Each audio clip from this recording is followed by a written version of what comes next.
I want you to stop whatever you're doing for just a second, and I really want you to sit with this number. 14 years ago, in the entire Bay Area, and look, we are talking about one of the undisputed innovation capitals of the entire world here.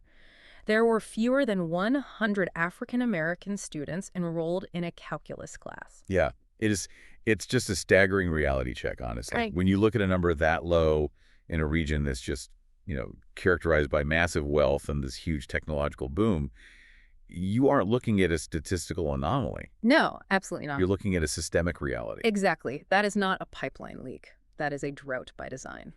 So, welcome to today's deep dive. We are unpacking a huge stack of sources today detailing an organization called the Calculus Roundtable, or CR. Right. And since those days of fewer than 100 students, this nonprofit has completely overhauled the STEM education landscape. I mean, they have reached 34,000 students. Wow, yeah, 34,000. 34,000. Creating this continuous current of support from early childhood all the way up to graduate school. So our mission today is to figure out the actual mechanics behind this operation. Like, how are they taking this monumental task of actively promoting racial equity in STEM and actually making it a reality? Well, to understand the mechanics, we really have to start with the foundational philosophy of the founder. The narratives we reviewed lay out this doctrine that it really challenges everything we typically assume about standard education. How so? So the driving belief here is that STEM education is the civil right of the 21st century. The founder points out that the traditional education system often avoids real accountability by tracking what he calls soft goals. Right, soft goals. Yeah, like counting the number of smiles in a room or just general engagement, instead of measuring tangible, hard academic outcomes. Because smiles are easy to manufacture, right? Like, real hard outcomes require a system to actually hold itself accountable. Exactly. And Calculus Roundtable operates on this fundamental belief that math isn't just a subject you test on and forget. Math is a tool for truth. A tool for truth. I love that phrasing. Right. It's a matter of power. When you teach a student how to reason mathematically, you are giving them the ability to evaluate information, to think clearly, and probably most importantly, to not be misled by a world that often profits from confusion. Which matters to literally everyone listening right now. I mean, whether you are a parent trying to raise a critical thinker, an educator in the trenches, or just someone trying to navigate your newsfeed without falling for a manipulated statistic. Understanding how to build a mind capable of deciphering truth is just vital. It really is. So let's look at how they build that mind, because the transformation starts by completely redefining the physical and the digital classroom for K through 12 students. Yeah, and they execute this primarily through two massive initiatives. So there's the Digital One-Room Schoolhouse, which they call DOORS, and the STEM Broadcasting Network, or SBN. Okay, DOORS and SBN. Right. And it's crucial to understand these aren't your standard, after-school tutoring centers where kids just sit quietly filling out repetitive worksheets. Right, nobody wants to do that. Exactly. These are live, highly interactive hubs. They integrate the scientific method deeply into real-world projects. And real-world application is really where the magic happens, because looking at the course catalog in our sources, the level of work these kids are doing is wild. Like, in their biomed program, K through 12 students are designing actual EKG heart monitors. Yeah, it's incredible. And creating germ-fighting organisms. And then in high school, they have an AI and UX/UI design course. Teenagers are actively diving into neural networks, using curricula developed in partnership with Google and Amazon to build their own functional apps. And we should probably clarify what that actually means for a high schooler. UX/UI design is about understanding how human beings psychologically interact with digital interfaces. Right. Well, neural networks are the brain-like architectural structures behind artificial intelligence. So these students aren't just learning how to use software, they're learning how to build the architecture of our digital world. Which is huge. But wait, what about the kids who might be, intimidated by that level of traditional math or coding? Because that sounds heavy.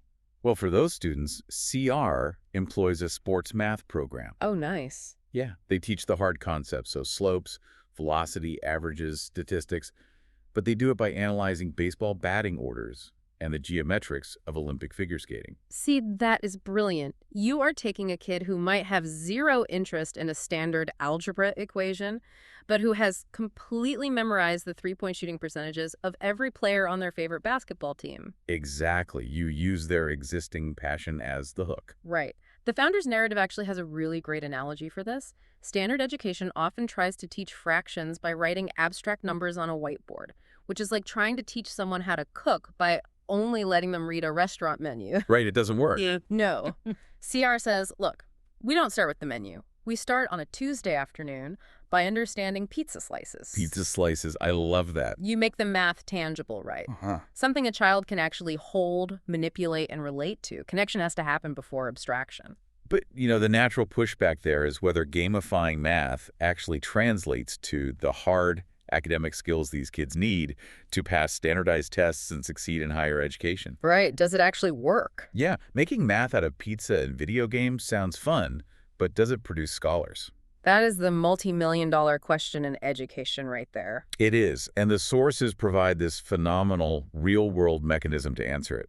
And it centers on a no-nonsense math teacher in West Contra Costa County. Okay, tell me about her. So she had a middle school student who carried a pretty heavy reputation, supposedly difficult kid who caused disruptions. Well, the school implemented the Calculus Roundtable program over the summer. And the next academic year, this supposedly difficult student comes back to the teacher, bringing her mother and her little brother, and practically begs to be in that teacher's summer class again. Wait, really? Yes, explicitly stating her regular math teacher wasn't teaching her anything of substance. That is wild. You take a student completely disconnected from the classroom and turn them into someone demanding high-level academic instruction. What was the actual mechanism that caused that shift? Like, what changed? The mechanism was language. The teacher noted that because CR introduced concepts through interactive platforms that look and feel like video games environments, the kids already instinctively understand and excel at them. The students suddenly started speaking fluent academic language. Oh, wow. Yeah, they weren't just playing. The framework required them to discuss kinetic energy, velocity, and force just to progress in the game. Wow. Once they grasped the physical concept within their own cultural and social context, their brains could easily attach the high-level vocabulary to it. You see, vocabulary is one thing, but identity is another.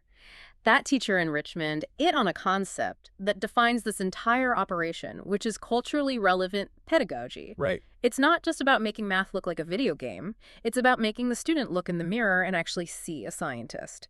The program purposefully centers racial equity so students recognize they belong in these rooms. It is. It's woven into the very fabric of who is teaching and what is being taught. For example, their Girls Math Club is specifically designed and delivered by female mathematicians and scientists of color. I love that. Or take their space camp. Students aren't just reading a textbook about the solar system. They are exploring the universe alongside scientists and astronomers of color from NASA's Jet Propulsion Lab, the University of Cape Town in South Africa, and prominent scientists from Central America. Now, the curriculum that truly stopped me in my tracks when I was reading the sources was the Math and Science of Indigenous Peoples. Oh, yeah. That one is fascinating. Right. They are actively combining Native community traditions with modern STEM. The texts highlight how they link the properties of willow trees to biomedicine, considering willow bark is the original source of salicin, which is the active ingredient in aspirin. Right. And they connect the Navajo code talkers directly to the logical frameworks of modern encryption and Wi-Fi. And I think the most striking example in that curriculum is how they approach traditional basket weaving. Yes. They don't just present it as art. When an indigenous weaver creates a basket, they are actively manipulating tension, load distribution, and geometric patterning. Exactly. So CR takes that ancestral practice and maps it directly to the foundational physics of modern structural engineering. Which completely bridges the gap between heritage and high tech. I mean, this is exactly what the founder meant when he said equity isn't just about exposure, it's about deep connection. When a student sees their own ancestors' practices linked to civil engineering and biomedicine, you are shattering that quiet, insidious lie that they don't belong in that space. You're telling them, look, your people have always been scientists. You belong here. That sense of belonging really is the focal point. Now, it's worth noting that, regardless of where anyone stands on the politics of critical race theory, the objective of the program's educator training is clear. Right. The source material notes, CR, offers a professional development course for teachers called Unpacking Institutional Racism in STEM Education. And according to their syllabus, this uses CRT discussions as a lens to help educators recognize systemic barriers, Okay. allowing them to actively build those inclusive, supportive environments in their own classrooms. Right. So giving teachers the context they need to understand the spaces they are operating in. But, teaching a middle schooler kinetic energy through video games and building up their identity, well, that only gets them so far if they arrive at a university and are the only person of color in a 300-person engineering lecture. That's a very real cliff a lot of students fall off. Right. So how does that feeling of belonging actually survive the jump to higher education? Well, this brings us to the next phase of the pipeline. They have the Diversity in STEM Fellowship and high-impact tutoring programs. So CR intentionally hires college and graduate students of color who are majoring in STEM fields to act as one-on-one mentors and instructors for the K through 12 students. It's a brilliant closed-loop system, and instead of viewing it like a garden, I feel like it functions much more like a medical residency. Oh, interesting. How so? Well, when you force an older, more experienced student to teach foundational concepts to a beginner, it solidifies the older student's own academic survival skills. You're basically hiring the older trees to provide shade for the saplings. That is the exact symbiosis happening here. The college fellows receive professional development, resume building, academic credit, and monetary compensation. So it grounds them in their own rigorous studies. And meanwhile, the K through 12 students receive instruction from role models who come from their exact communities and who are currently surviving and succeeding in the university spaces those younger kids are trying to reach.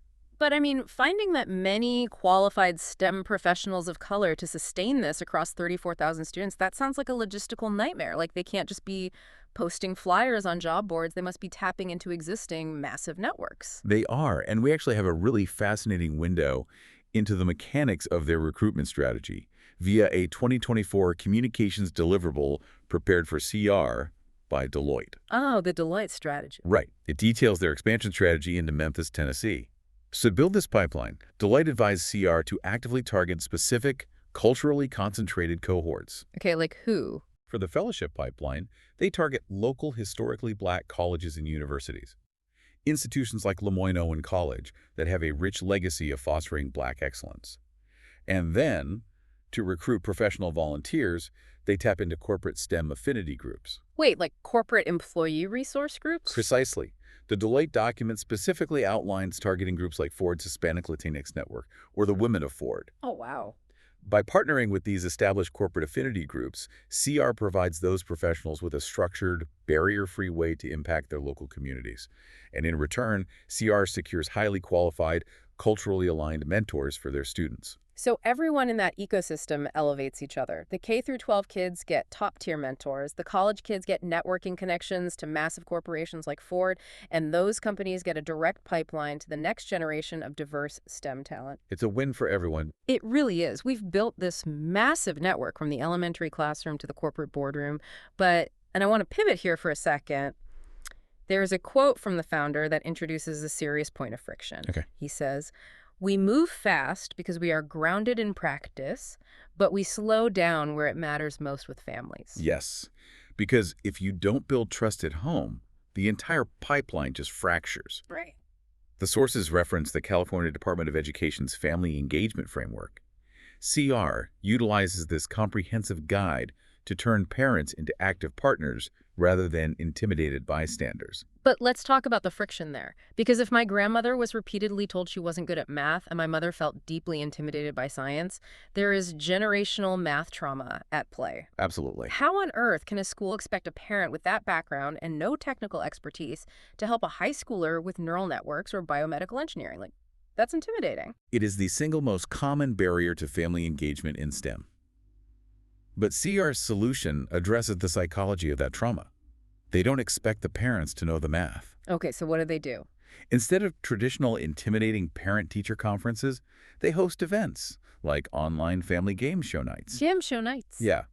Elementary and middle school students and their parents team up to complete STEM scavenger hunts and quizzes right from their living rooms. See, which fundamentally changes the dynamic, because the parent is no longer an authority figure who is expected to know the answer and feels ashamed when they don't. They are a teammate. Exactly. It disarms the anxiety. And then on the more structural side, they translate critical information into home languages, and they offer specific professional development modules that train teachers and families synchronously. Wait, synchronously, meaning together. Together, in the same virtual space. They teach the parent how to be a facilitator of learning, how to ask the student the right questions, and how to access resources. That is so smart. And to ensure the mechanism is actually working, CR deploys what they call the STEM Belonging Question Bank. It's an assessment tool to consistently measure whether families actually feel welcome and capable in these academic environments. Wow. So pulling the lens all the way back, Calculus Roundtable is clearly not a tutoring service handing out worksheets after the bell rings. Not at all. They are fundamentally redefining who gets to teach, how the material is delivered, and who gets to look in the mirror and see a scientist. I mean, they've engineered an entire ecosystem of support. And the data proves the engineering holds up. According to EdTrust West, which is an organization that officially named CR a K-12 math trailblazer, students participating in these programs demonstrate an average gain of 27 points on standardized assessments. Wait, 27 points. 27 points. In the world of educational metrics, moving an entire demographic cohort by a 27-point average is a massive systemic shift. That is undeniable proof of concept. Which brings us to our final thought for today. The founder said that math is a tool for truth, a way to protect kids from a world that profits from confusion. Right. We've seen how this culturally grounded, hyper-relatable method, starting with pizza slices and video games, works to teach a struggling middle schooler how to navigate complex physics and evaluate data. It does. So I want you to mull this over. What would happen if we applied this exact same educational model to adults? Oh, wow. I mean, think about it. We have an entire society of adults struggling to separate fact from fiction in today's media landscape, falling for misinformation because they were never taught how to evaluate data critically. If pizza slice logic and culturally relevant connection can teach a teenager the mechanics of kinetic energy, could that same approach be the key to saving adult media literacy? That is a profound question. I mean, the principles of connection before abstraction and belonging before rigorous analysis, they absolutely apply at any age. Could we teach adults how to find the truth by meeting them exactly where they are? Something to think about the next time you see a statistic floating across your timeline. Remember, the power to reason, the ability to find the truth, it belongs to everyone, not just a few. Thank you for joining us on this deep dive. We'll see you next time.